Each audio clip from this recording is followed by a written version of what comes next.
आज हम लोग इलेक्ट्रिसिटी के बारे में पढ़ेंगे। इलेक्ट्रिसिटी जानने से पहले समझते हैं सबसे पहले कि इलेक्ट्रिसिटी है क्या। इलेक्ट्रिसिटी के एक जो है सो ये फिजिक्स का एक ब्रांच है। फिजिक्स साइंस का एक पार्ट है जिसके अंदर फिजिक्स आता है। साइंस को 3 भागों में बांटा गया है, फिजिक्स, केमिस्ट्री और बायो। तो उसी का एक पार्ट है फिजिक्स। तो फिजिक्स के अंदर में एक पार्ट है इलेक्ट्रिसिटी, जिसमें कि हम लोग स्टॉप्ड चार्ज के, इलेक्ट्रिक चार्ज के बारे में पढ़ते हैं। माफ़ कीजिएगा। इलेक्ट्रिक चार्ज किसको कहते हैं उसको थोड़ा समझते हैं। तो चार्ज जो है सो सबसे पहले ये समझ लिए चार्ज आखिर है क्या। तो चार्ज किसी भी मैटर का स्मॉलेस्ट पार्टिकल है। जैसे कि मान के चलिए हमारे पास एक पेन है। अब इस पेन को जब हम बहुत छोटा टुकड़ा में डिवाइड करेंगे तो यह एक मॉलिक्यूल बनेगा, और इस मॉलिक्यूल को जब हम लोग और तोड़ेंगे तो यह एक एटम बनेगा। और आपको पता है कि एटम को भी वैसे तोड़ा गया, उसके बाद जाकर के इसके अंदर से इलेक्ट्रॉन और प्रोटॉन बना। ये इलेक्ट्रॉन और प्रोटॉन जो है इसी को हम लोग चार्ज कहते हैं। तो इस प्रकार से किसी भी मैटर का, जैसे कोई भी मैटर, जैसे पेन एक मैटर है, हम लोग जैसे अपने आसपास में जितना भी चीज़ देख रहे हैं सब के सब एक मैटर है, एयर एक मैटर है। तो इन सभी मैटर का जो स्मॉलेस्ट पार्टिकल होता है उसको हम लोग चार्ज कहते हैं। अब आ जाइए चार्ज को, जैसा कि आप देख चुके हैं यहाँ पर 2 भागों में बांटा गया है। चार्ज हमारा 2 प्रकार का होता है, पॉजिटिव चार्ज और निगेटिव चार्ज। निगेटिव चार्ज को हम लोग इलेक्ट्रॉन कहते हैं और पॉजिटिव चार्ज को प्रोटॉन कहते हैं। ये उल्टा लिखा गया है। अब आ जाइए अब इलेक्ट्रिसिटी के बारे में देख लेते हैं। इलेक्ट्रिसिटी एक ऐसा फिजिक्स का ब्रांच है जिसमें हम लोग चार्ज के बारे में पढ़ते हैं। अब इलेक्ट्रिसिटी को 2 भागों में बांटा गया। एक हो गया स्टैटिक इलेक्ट्रिसिटी और एक हो गया करंट इलेक्ट्रिसिटी। स्टैटिक इलेक्ट्रिसिटी एक ऐसा ब्रांच है जहाँ पर हम लोग स्टॉप्ड चार्ज के बारे में पढ़ते हैं। स्टॉप चार्ज का मतलब ये है कि चार्ज बनता तो ज़रूर है यहाँ पर, लेकिन इस चार्ज को हम लोग ट्रैवल नहीं करा सकते। जैसे कि मान के चलिए हम लोग अपने दोनों हाथ को रब किए, रब करने से क्या हुआ, तो हाथ जो है सो हीट हो गया, गर्म हो गया। और चार्ज का प्रॉपर्टी है, कभी भी कोई ऑब्जेक्ट जो है जब कोई ऑब्जेक्ट पर चार्ज आता है तो वो गर्म हो जाता है। देखिए अपने मोबाइल को देख सकते हैं, जब हम लोग मोबाइल को चलाते हैं तो जब उसमें चार्ज करते हैं थोड़ी देर बाद मोबाइल क्या हो जाता है, गर्म हो जाता है। तो उस इसका मतलब ये है कि उसके अंदर में चार्ज आ गया है। तो उसी प्रकार से जो है जब हम लोग हाथ को रब करते हैं तो हाथ के अंदर में चार्ज आ जाता है। लेकिन उस चार्ज को अगर हम चाहें तो क्या तार लगा करके इधर उधर ले जा सकते हैं? नहीं ले जा सकते हैं। इसका मतलब क्या हो गया, उस चार्ज को हम लोग ट्रांसफ़र नहीं करा सकते। चार्ज तो वहाँ पर ज़रूर आया, ठीक है, लेकिन जो है सो हम उसको ट्रांसफ़र नहीं करा सकते हैं। तो वैसा चार्ज जो कि स्टॉप्ड, वैसा फिजिक्स का ब्रांच जिसमें कि हम लोग स्टॉप्ड चार्ज के बारे में पढ़ते हैं, मतलब ऐसा चार्ज जो कि रुका हुआ है, जो कि मूव नहीं कर रहा है, जिसके उसके बारे में जब पढ़ते हैं तो उसको हम लोग कहते हैं स्टैटिक इलेक्ट्रिसिटी। और वैसा ब्रांच फिजिक्स का वो ब्रांच जिसमें हम लोग मूवेबल चार्ज के बारे में पढ़ते हैं। मूवेबल चार्ज का मतलब होता है वैसा चार्ज जिसको हम लोग एक जगह दूसरी जगह ले जा सकते हैं। जैसे मान के चलिए कि हम लोग के घर में बिजली होता है, बिजली का तार है, उसको जैसे यहाँ से एक जगह दूसरी जगह ले जाना है तो हम लोग क्या करते हैं, तार लगा करके लेके चले जाते हैं और चार्ज चले भी जाता है इजीली। तो इस प्रकार के चार्ज को हम लोग स्टैटिक इलेक्ट्रिसिटी में नहीं, करंट इलेक्ट्रिसिटी में पढ़ते हैं। तो इस प्रकार से फिजिक्स इलेक्ट्रिसिटी को 2 भागों में बांटा गया है, स्टैटिक इलेक्ट्रिसिटी और करंट इलेक्ट्रिसिटी। अब आ जाते हैं जल्दी से। चार्ज जो है 2 प्रकार का होता है, जैसा कि आप पहले देख चुके हैं, पॉजिटिव चार्ज और निगेटिव चार्ज। जब कभी भी सेम चार्ज होगा, जैसे मान के चलिए कि यहाँ पर भी प्लस होगा और यहाँ पर भी प्लस होगा, तो सेम चार्ज जो है वो एक दूसरे को रिपेल करता है। यहाँ पर माइनस है, इधर भी माइनस है, तो ये क्या करेगा, एक दूसरे को रिपेल करेगा। सेम चार्ज हमेशा एक दूसरे को रिपेल करता है। और जो डिफरेंट चार्ज होता है वो एक दूसरे को अट्रैक्ट करता है। सपोज कीजिए कि यहाँ पर एक जगह यहाँ पर प्लस है और एक जगह माइनस है, तो ये क्या करेगा, एक दूसरे को अपनी ओर अट्रैक्ट करेगा। सिंपल सा एग्जांपल देख लीजिए, हम लोग जब टॉर्च जलाते हैं, टॉर्च में क्या होता है, एक बैटरी लगा होता है। ये बैटरी में क्या होता है, एक तरफ प्लस होता है और एक तरफ माइनस होता है। जब हम दूसरे बैटरी को भी इसी तरह से लगा देते हैं, जब एक तरफ प्लस और एक तरफ माइनस, तो हमारा टॉर्च का जो बॉल होता है वो ग्लो करता है। क्यों ग्लो करता है? क्योंकि यहाँ पर होगा क्या, तो ये देखिए ये माइनस है और ये जो है प्लस है, तो चार्ज जो है ट्रैवल कर जाएगा। क्योंकि सेम चार्ज, डिफरेंट चार्ज दूसरे को अट्रैक्ट करता है, तो चार्ज जब ट्रैवल हो जाएगा तो ये बल्ब जो है वो ग्लो करेगा। लेकिन अगर हम इसी बैटरी को क्या करते हैं, पलट करके लगा देते हैं, जैसे कि मान के चलिए कि हम ऐसे कर लिए, यहाँ पर प्लस है यहाँ पर माइनस है, और ये दूसरा बैटरी जो है इस तरह से लगा लिए, यहाँ पर प्लस है यहाँ पर माइनस है, तो हमारा टॉर्च जो होता है वो ग्लो नहीं करता है। क्यों नहीं ग्लो करता है? क्योंकि यहाँ पर प्लस हो गया, सेम चार्ज दूसरे को रिपेल करता है, तो इधर से चार्ज इधर भाग जाएगा, इधर से चार्ज इधर चले जाएगा। तो यहाँ पर कोई सर्किट कंप्लीट ही नहीं हुआ, और ब्रिज जब कंप्लीट नहीं होगा तो हमारा जो है सो बल्ब जो है वो नहीं जलेगा। तो इस प्रकार से चार्ज को जो है सो, दो सेम चार्ज होता है तो वो एक दूसरे को रिपेल करता है, और दो डिफरेंट चार्ज होता है तो एक दूसरे को अट्रैक्ट करता है। अब आगे आ जाते हैं हम लोग।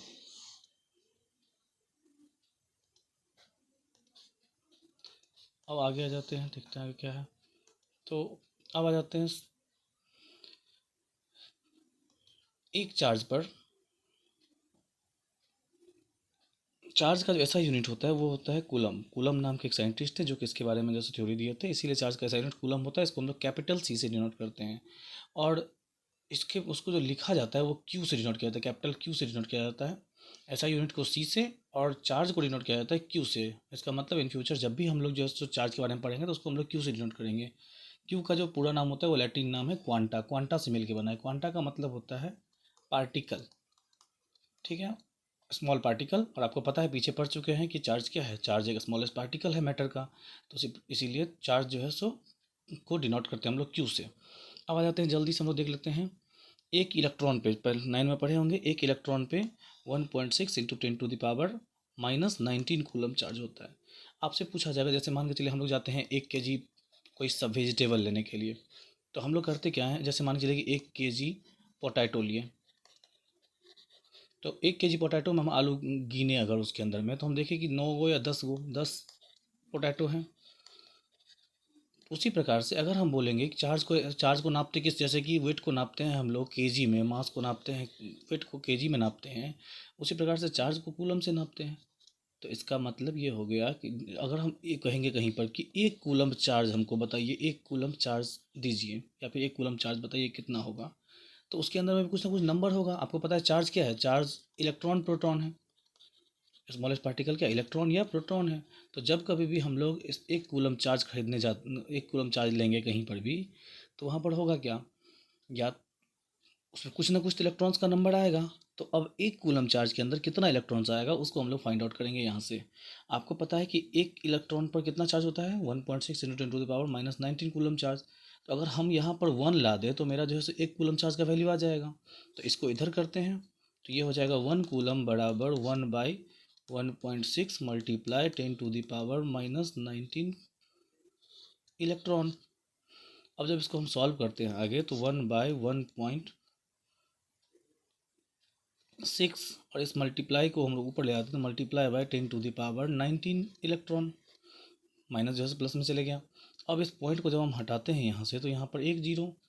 अब हम क्या करते हैं, वन, इसमें हम लोग एक जीरो और ऐड करते हैं, और यहाँ पर 10 का पावर 18 लिख देते हैं, और बाय में 16 करते हैं। जब इसको हम लोग सॉल्व करेंगे तो इसका आंसर आएगा 6.25। और इस तरह से आ गया 1 कूलम चार्ज में 6.25 into 10 to the power 18 electron होता है। कहने का मतलब यह है कि जब इतना इलेक्ट्रॉन होगा तो कहेंगे कि 1 कूलम चार्ज आ गया। अब आपसे यहाँ से एक क्वेश्चन पूछा जा सकता है कि अगर जो है मतलब पूछा जाएगा आपसे कि 0.5 कूलम चार्ज में कितना इलेक्ट्रॉन। तो कुछ नहीं करना, 1 कूलम चार्ज में इतना इलेक्ट्रॉन, तो करना क्या है, जैसे पूछा जाएगा आपसे 2 कूलम चार्ज में कितना इलेक्ट्रॉन, तो कुछ नहीं करना है, 2 से इसको मल्टीप्लाई कर देना है। उसी प्रकार से जितना, इससे एक फार्मूला बन गया। क्या फार्मूला बन गया, जितना कूलम चार्ज होगा उसको जो है इससे मल्टीप्लाई कर देना है। तो इससे एक फार्मूला हमारे पास आ गया कि नंबर ऑफ इलेक्ट्रॉन बराबर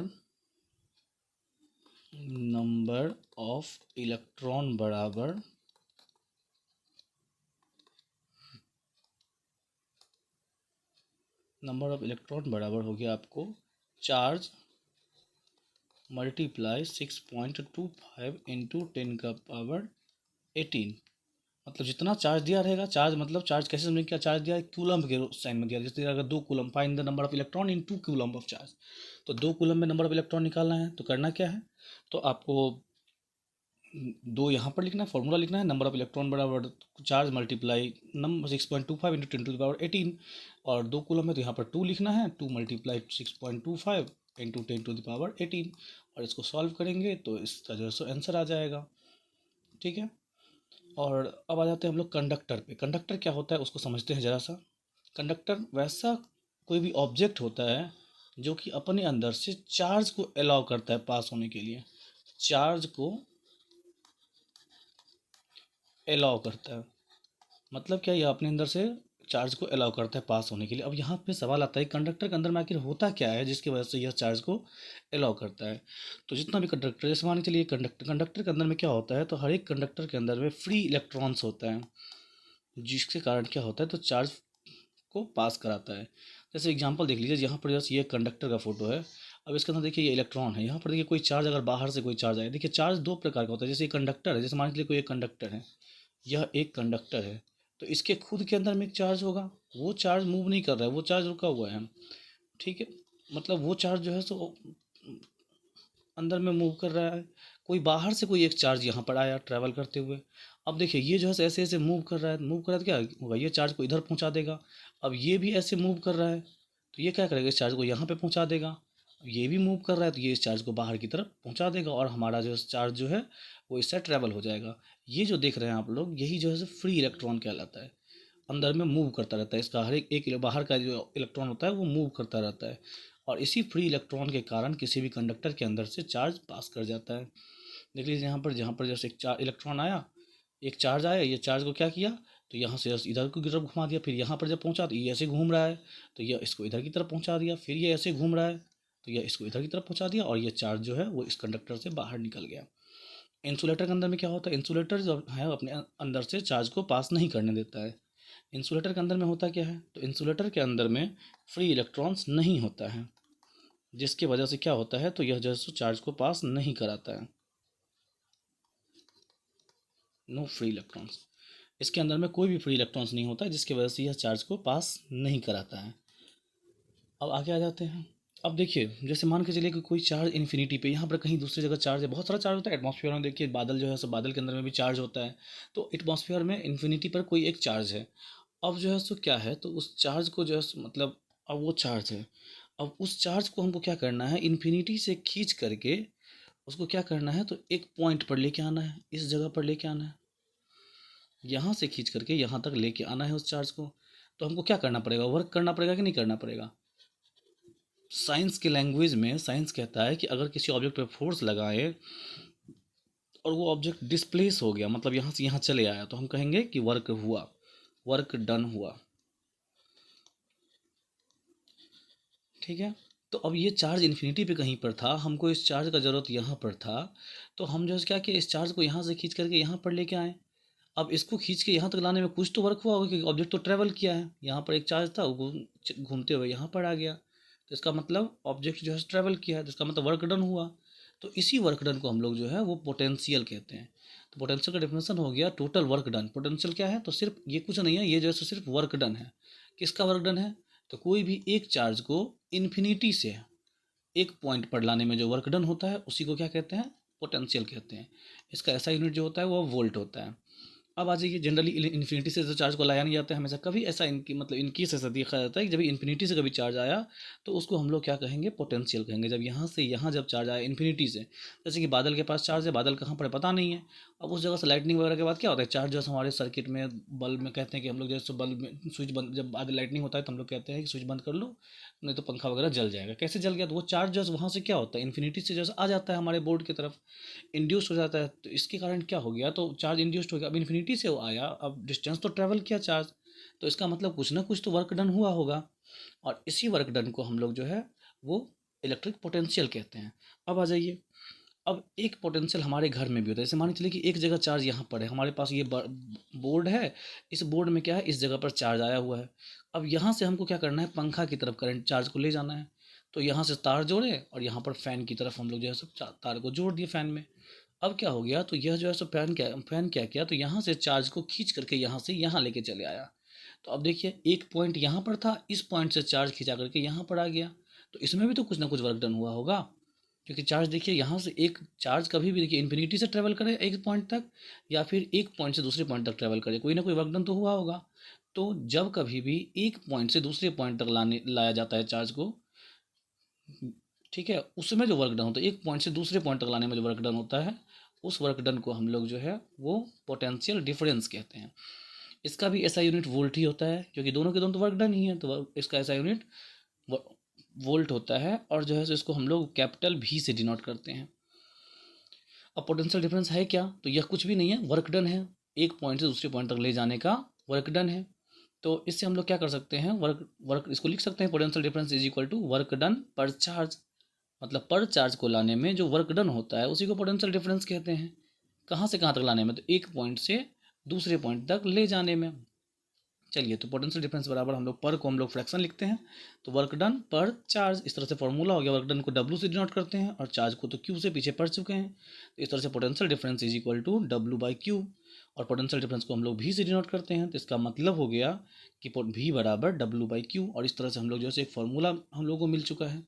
अब इस फार्मूला को क्या कर सकते हैं हम लोग, जब कभी भी क्वेश्चन आएगा, जैसे मान चलिए कि दिया रहेगा W का वैल्यू जैसे दिया रहेगा कि 20 जूल का वर्क हो रहा है एक 2 कूलम चार्ज को लाने में, तो आप जो है उसका पोटेंशियल डिफरेंस बताइए। तो आपको पता है पोटेंशियल डिफरेंस बराबर क्या होता है, वर्क डन बाय क्यू। तो हम लोग क्या कर सकते हैं, 20 और बाई में 2, इसको जब कट करेंगे तो ये आएगा 10, और पोटेंशियल डिफरेंस का यूनिट वोल्ट है, तो ये हो जाएगा 10 वोल्ट। इसका मतलब है कि 10 वोल्ट का पोटेंशियल डिफरेंस होगा। याद रखिएगा, वर्क डन जो होता है वो हमेशा जूल में दिया रहता है। जूल में जो भी चीज़ दिया हुआ है समझ जाना है कि वर्क डन है, यहाँ पर डब्लू नहीं होगा, यहाँ पर जूल होगा। अब आगे बढ़ जाते हैं हम लोग। अब देखिए यहाँ पर जो है सो V बराबर W/Q हम लोग फार्मूला यहाँ पर निकाल चुके थे, पीछे पढ़ चुके थे, V बराबर W/Q। अब हम लोग इसको जब हम लोग आगे बढ़ेंगे तो ऐसा यूनिट निकालने का तरीका क्लास 9th में पढ़े थे कि किसी भी चीज़ का अगर फार्मूला हमको पता हो तो उससे हम लोग उसका ऐसा यूनिट निकाल सकते हैं। वर्क डन का ऐसा यूनिट जूल होता है और चार्ज का ऐसा यूनिट कूलम होता है। इस तरह से जो है वो पोटेंशियल डिफरेंस का ऐसा यूनिट हो गया जूल पर कूलम। लेकिन इसके बारे में जो है सो फिर से बता दें कि वोल्ट नाम के एक साइंटिस्ट थे, वो जो है सो बताए थे बैटरी से जो है सो बैटरी का डिस्कवर किए थे, वोल्टेज सेल बनाए थे। इसके कारण बैटरी जो है वोल्टेज सेल क्या करता था, पोटेंशियल डिफरेंस जनरेट करता था। तो जिसके कारण इसमें क्या किया गया, तो पोटेंशियल डिफरेंस का ऐसा यूनिट जो है वो वोल्ट कर दिया गया। तो अब ये पहले ऐसा यूनिट ये था, तो इसका मतलब है इसी जूल पर जो जूल पर कूलम को चेंज कर दिया गया वोल्ट के अंदर। तो इसका मतलब क्या हो गया, तो अब इसको कह दिया गया 1 वोल्ट, मतलब कि 1 वोल्ट का जो वैल्यू होगा वो 1 जूल पर कूलम होगा। यहाँ से क्वेश्चन आता है कि define 1 volt of potential difference. तो करना क्या है, the total work done, potential difference है क्या, वर्क डन है, और कितना में, तो इतना में, total work done in 1 joule पर coulomb is called 1 volt of potential difference. मतलब क्या, जब 1 वोल्ट, मतलब 1 वोल्ट पोटेंशियल डिफरेंस किसको कहेंगे, तो जब इतना में 1 जूल पर कूलम, मतलब पर कूलम के अंदर 1 जूल पर कूलम के अंदर जितना वर्क डन होगा उसी को हम लोग पोटेंशियल डिफरेंस कहते हैं। अच्छा, पोटेंशियल डिफरेंस को जो है एक डिवाइस के द्वारा मेजर किया जाता है, जिस डिवाइस को हम लोग क्या कहते हैं, तो वोल्ट मीटर कहते हैं। देखिए जरा, ये जो है हमारे पास वोल्ट मीटर है, ऐसा डिवाइस देखे होंगे। इस डिवाइस के अंदर पोटेंशियल डिफरेंस मेजर किया जाता है कि मतलब जो है सो एक पॉइंट से दूसरे पॉइंट तक चार्ज को ले जाने में, यहाँ से यहाँ तक लाने में कितना वर्क डन हो रहा है, इसको मेजर करता है ये डिवाइस। इस डिवाइस को वोल्ट मीटर कहते हैं। ये डिवाइस हम लोग के घर में पहले ज़माने में स्टेबलाइजर, अब तो इनबिल्ट स्टेबलाइजर होता है, लेकिन पहले ज़माने में स्टेबलाइजर होता था इस टाइप से। ठीक है, इसको घुमा घुमा करके हम लोग क्या करते हैं, पोटेंशियल डिफरेंस बढ़ाते थे।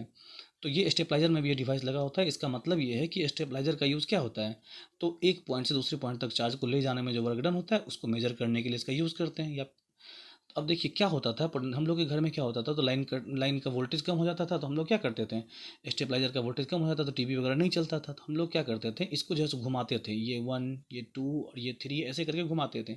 फिर क्या होता था, दूसरे जगह का जो बॉल है, जैसे मान के दूसरी जगह जो बॉल है उसका जो है सो क्या होता था, वोल्टेज कम हो जाता था, और इधर जैसे सारा का सारा चार्ज जो है ना इसमें चले आता था, इस जगह पर ये 200 पर पहुँच जाता था। ठीक है, और जब 200 पर पहुँचता था तो फिर हम लोग इसे टीवी जोड़ देते थे और हमारा टीवी चलता था। तो क्या हो गया, अब जो बाहर का जो जहाँ पे एक्स्ट्रा चार्ज, जैसे बल्ब के पास एक्स्ट्रा चार्ज है, जैसे फ़ैन के पास एक्स्ट्रा चार्ज है, तो उस सब को क्या करता है ये बॉक्स जो है वो खींच करके, स्टेबलाइजर क्या करता है, सबको खींच करके यहाँ पर जमा कर दिया। अब देखिए इस जगह से एक्स्ट्रा चार्ज को खींच करके यहाँ पर ला दिया, तो कुछ ना कुछ तो वर्क डन हुआ होगा। इसी वर्क डन को हम लोग पोटेंशियल डिफरेंस कहते हैं, और इसको नापने के लिए वोल्ट मीटर होता है। और वोल्ट मीटर और ये डिवाइस जो होता है, ये इसको हम लोग स्टेबलाइजर कहते हैं। अच्छा, इसके अंदर में क्या होता है, स्टेबलाइजर के अंदर में जो है ट्रांसफार्मर लगा होता है। ट्रांसफार्मर जो होता है वो, स्टेबलाइजर के अंदर में ट्रांसफार्मर लगा होता है। ट्रांसफार्मर को 2 भागों में बांटा गया। ट्रांसफार्मर को 2 भागों में बांटा गया। एक हो गया स्टेप अप ट्रांसफार्मर, एस चंद में आपके दिया हुआ है, एक छोटा सा क्वेश्चन दिया हुआ है, स्टेप अप और स्टेप डाउन। स्टेप अप क्या होता है, तो स्टेप अप का मतलब होता है वैसा ट्रांसफार्मर जो कि क्या करता है, करेंट मतलब कि पोटेंशियल डिफरेंस को क्या करता है, बढ़ाता है। ठीक है। पोटेंशियल अब मतलब बढ़ाना, पोटेंशियल डिफरेंस को बढ़ाता है। जैसे मान के चलिए कम पोटेंशियल डिफरेंस दिए और उसको वो ज़्यादा पोटेंशियल डिफरेंस में कन्वर्ट, देखो देखिए ना यहाँ पर क्या कर रहा है, पोटेंशियल डिफरेंस जो इसके पास कम था, लेकिन जो क्या करे इसको बढ़ा करके हमको टीबी को आउटपुट सप्लाई दिया। तो इस प्रकार के ट्रांसफार्मर को हम लोग जो है स्टेप अप ट्रांसफार्मर कहते हैं। लेकिन वैसा ट्रांसफार्मर जो कि क्या करता है, पोटेंशियल डिफरेंस को कम करता है। जैसे मान के लिए हम लोग के पास पोल के पास देखिए ट्रांसफार्मर हम लोग के पास होता है, जहाँ से हम लोग बिजली का कनेक्शन लेते हैं, वहाँ पर जो ट्रांसफार्मर होता है, देखिए मेन तार जो ट्रांसफार्मर का आता है वो आता है कितने वोल्ट का, तो आप सुने होंगे वो आता है 440, 11,000 वोल्ट, सॉरी, वो आता है 11,000 वोल्ट का पोटेंशियल डिफरेंस के साथ आता है। वोल्ट मतलब पोटेंशियल डिफरेंस, जब भी आप कहीं पर भी वोल्ट देखिए तो समझ जाना है कि इसका मतलब कि ये पोटेंशियल डिफरेंस है। अब आ जाते हैं 11,000 वोल्ट का पावर यहाँ पर आया। अब ये क्या करता है, हमारे घर में आप सुने होंगे कि हमारे घर में 220 वोल्ट का ही करंट आता है, सप्लाई होता है। तो ये 220 वोल्ट देखिए 11,000 वोल्ट ट्रांसफार्मर के पास आया और ये कितना दिया, कितना 220 वोल्ट, मतलब ये क्या किया, पोटेंशियल डिफरेंस को कम कर दिया। तो वैसा ट्रांसफार्मर जो पोटेंशियल डिफरेंस को कम करता है उसको हम लोग स्टेप डाउन ट्रांसफार्मर कहते हैं। अब आ जाइए, कभी भी जो है हम लोग जब जोड़ते हैं वोल्ट मीटर को तो हमेशा इसको जो है ना वो पैरेलल में जोड़ते हैं। पैरेलल का मतलब ये होगा, देखिए ये हमारा सर्किट था जिससे कि करंट पास कर रहा था। अब करना क्या है, इसके पैरेलल में यहाँ पर वोल्ट मीटर जोड़ते हैं, मतलब कि इसको मेन लाइन को, ये जो तार है मेरे मेन तार जो है, इसको कट नहीं करना होता है। इसको बस यहाँ से हल्का सा छील करके यहाँ से एक तार जो है इधर की तरफ जोड़ दिए, यहाँ वोल्ट मीटर के इस साइड से जोड़ दिए, और फिर इस साइड भी क्या किया, हल्का सा छील करके यहाँ पर जो है सो जोड़ दिए। इस प्रकार से वोल्ट मीटर को जब भी जोड़ते हैं तो मेन लाइन को बिना डिस्टर्ब किए हुए इसको जो है इस साइड से जोड़ देते हैं। इसको जोड़ने का पीछे का रीज़न क्या है, तो आपसे जब एग्जाम में पूछा जाएगा कि वोल्ट मीटर को पैरेलल में क्यों जोड़ते हैं, तो आपको लिखना है कि इसके पास बहुत हाई रेसिस्टेंस होता है और इसी वजह से इसको जो है सो हमेशा पैरेलल में जोड़ते हैं। लेकिन इसके समझने के लिए थोड़ा सा समझिए ज़रा, वोल्ट मीटर होता क्या है, इसके पास हाई रेसिस्टेंस होता है, रेसिस्टेंस क्या है उसको थोड़ा समझते हैं, क्योंकि इसके बारे में आगे भी पढ़ेंगे, ओम्स लॉ जब पढ़ेंगे तो उसमें बताएंगे इसके बारे में कि रेसिस्टेंस आखिर होता क्या है। फिलहाल अभी समझिए कि इसके रेसिस्टेंस किसी भी ऑब्जेक्ट के अंदर का वो नेचर है जिसके द्वारा वो अपने अंदर से पास हो रहे चार्ज को रोकता है। सिंपल सा बात है, फ्रिक्शन तो होगा ही ना। जैसे मान लीजिए हवा भी हमको रोकती है, अगर हम कहीं पर बढ़ते हैं आगे की तरफ तो हवा रोकती है। उसी प्रकार से ये जो है, जैसे एक कोई ऑब्जेक्ट है, इसके अंदर में बहुत सारा फ्री इलेक्ट्रॉन्स है, तो ये फ्री इलेक्ट्रॉन तो चार्ज को पास कराने में मदद करेगा, तो लेकिन कुछ चार्ज टकराएगा इससे, थोड़ा बहुत तो चार्ज रुकेगा भी। तो इसी रुकने के प्रॉपर्टी को हम लोग रेसिस्टेंस कहते हैं। तो अब इसके पास रेजिस्टेंस बहुत अधिक मात्रा में हाई होता है। तो अब देखिए क्या होता है, सिंपल सा बात है, जब चार्ज यहाँ से आएगा और पोटें इसका जो रेजिस्टेंस जो है यहाँ, जब अगर चार्ज जो है इधर से चले गया और इसका रेजिस्टेंस जो कि जो है सो हाई होता है, जिसके कारण क्या होता है, तो यह जो है सो चार्ज जो है सो इसके अंदर से ट्रैवल करने के क्रम में थोड़ा सा चार्ज रुक जाएगा, क्योंकि रेजिस्टेंस हाई होगा तो चार्ज को ट्रैवल करने में थोड़ा सा समस्या होगा। तो समस्या हुआ, इस साइड चार्ज जो है सो बहुत कम मात्रा में पहुंचा, तो क्या होगा, या एक्यूरेट मेजर नहीं कर पाएगा, क्योंकि इस साइड तो ज़्यादा चार्ज था और यहाँ पर क्या हो गया, कम चार्ज पहुँचा, तो इसे मेजर नहीं कर पाएगा इसको। इसीलिए क्या किया जाता है, इसको हमेशा पैरेलल में जोड़ा जाता है, ताकि जो है क्या करे, तो चार्ज जो है ना वो सीधा अपने मेन डायरेक्शन में चले, और यह जो है सो यहाँ के चार्ज को और यहाँ के चार्ज को देख करके यहाँ से कैलकुलेट कर ले कि यहाँ से चार्ज को यहाँ पर जाने में बिना किसी रुकावट के, क्योंकि इसके ये तो सेम वायर था जिस वायर से चार्ज आ रहा था, यहाँ ना रेजिस्टेंस आई होता है, तो यह जो है सो सेम वायर था, तो चार्ज को यहाँ से यहाँ आने में कितना वर्क डन करना पड़ेगा, वो एक्यूरेसी के साथ ये बाहर रह करके यहाँ से देख लेगा कि चार्ज का कितना वर्क डन हो रहा है, और यहाँ पर देख लेगा कितना वर्क डन। इससे क्या होगा, यहाँ से यहाँ तक का वर्क डन इसको पता चल जाता है और ये एक्यूरेट मेजरमेंट देता है।